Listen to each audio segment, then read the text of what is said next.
상상을 현실로 만들고 세상을 한 손에 담았던 남자, 높은 하늘의 별이 된 그 사람을 저와 함께 알아보시죠.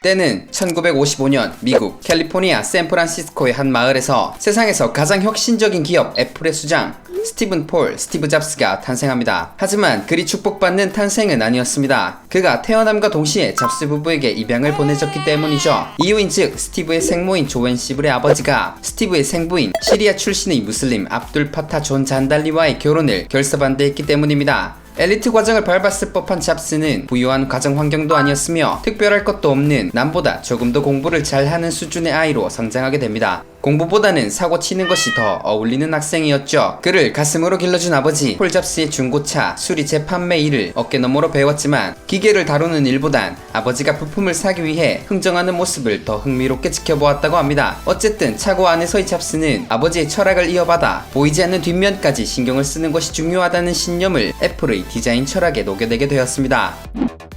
사고치기에 흥미를 가지고 있었던 잡스는 히스키트를 접하게 되며 인생의 전환점을 마주하게 됩니다. 여기서 잠깐 히스키트가 뭔데? 라고 물어보셨다면 전자제품의 작동 원리를 배울 수 있는 장치로 생각하시면 편할 것 같습니다.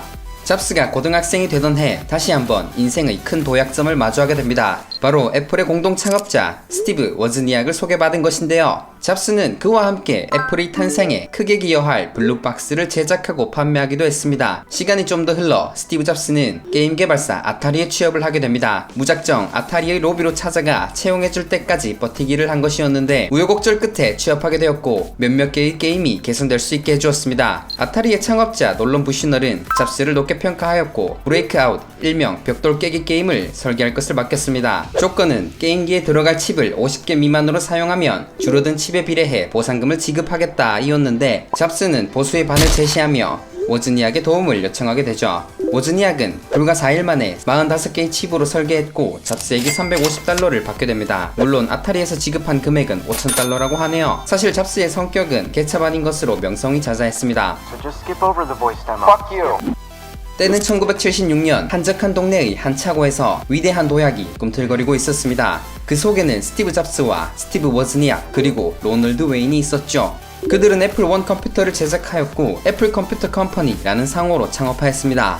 애플 원 컴퓨터를 간단히 살펴보면 개인용 컴퓨터의 개념을 띠는데 사실 케이스 및 키보드가 없어 기판 그 자체 메인보드만 제공되는 형태입니다. 그럼에도 그 당시 높은 성능을 보여주며 총 200여 대가 판매되었다고 합니다. 아직 50여 대의 애플 원 컴퓨터가 남아있다고 하며 그중 하나는 9억 원에 낙찰된 기록도 있습니다.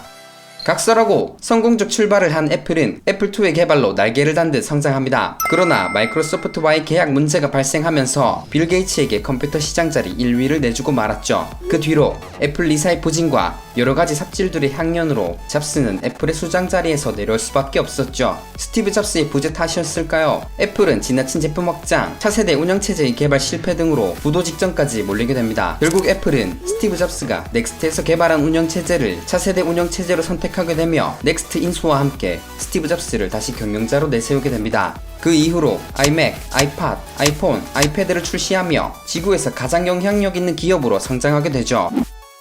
전 세계를 발칵 뒤집었던 전설의 프레젠테이션입니다. Today, we're introducing 3 revolutionary products of this class. A widescreen iPod with touch controls, a revolutionary mobile phone, and a breakthrough internet communications device. An iPod, a phone, and an internet communicator. An iPod, a phone. These are not 3 separate devices. This is one device. And we are calling it iPhone.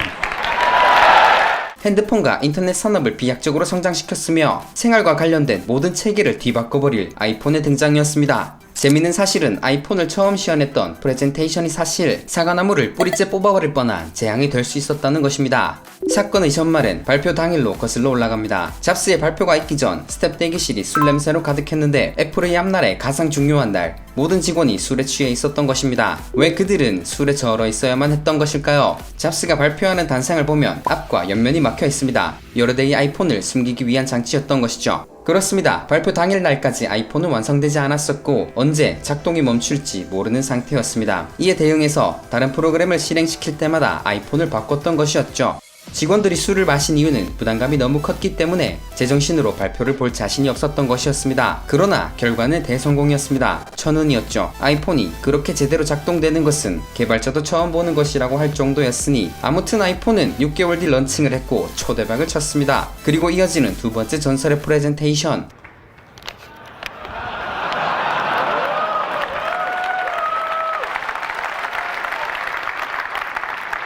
Let me take it out here.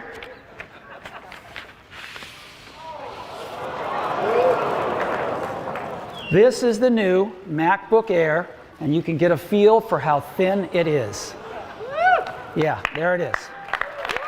Look at this. 서류 봉투에서 노트북을 꺼내는 그의 아이디어가 놀라웠고 혁신이라는 말이 너무 잘 어울렸죠. 2011년 10월 5일 가장 위대한 발명가 한 명이 밤하늘의 별이 되었습니다. 잡스는 한때 유기농법으로 재배한 과일과 채소에 빠졌으며 어느 날 접한 작은 지구를 위한 식습관과 디톡스 식습관의 치유 체계라는 책을 통해 극단적인 채식주의 식습관을 가지게 되는데요. 일주일 이상 단식을 하거나 특정 시리얼 제품만 먹는 시기였죠. 그의 식습관은 그가 췌장암에 걸렸을 때 문제가 되었는데 암 진단 이후 수술을 거부해 상황이 악화되고 단백질 섭취가 필요한 시점에 채식 습관을 유지하며 의사의 권고를 무시했던 것이죠. 그렇게 병세가 급속히 악화되며 향년 56세의 나이로 세상을 떠나게 되었습니다. 이번 주제는 어떠셨나요? 영상 재밌게 보셨다면 하단의 좋아요 버튼을, 부족한 부분이 느껴지셨다면 싫어요 버튼을 눌러주세요. 여러분의 피드백을 주신다면 더 좋은 영상으로 돌아오도록 하겠습니다.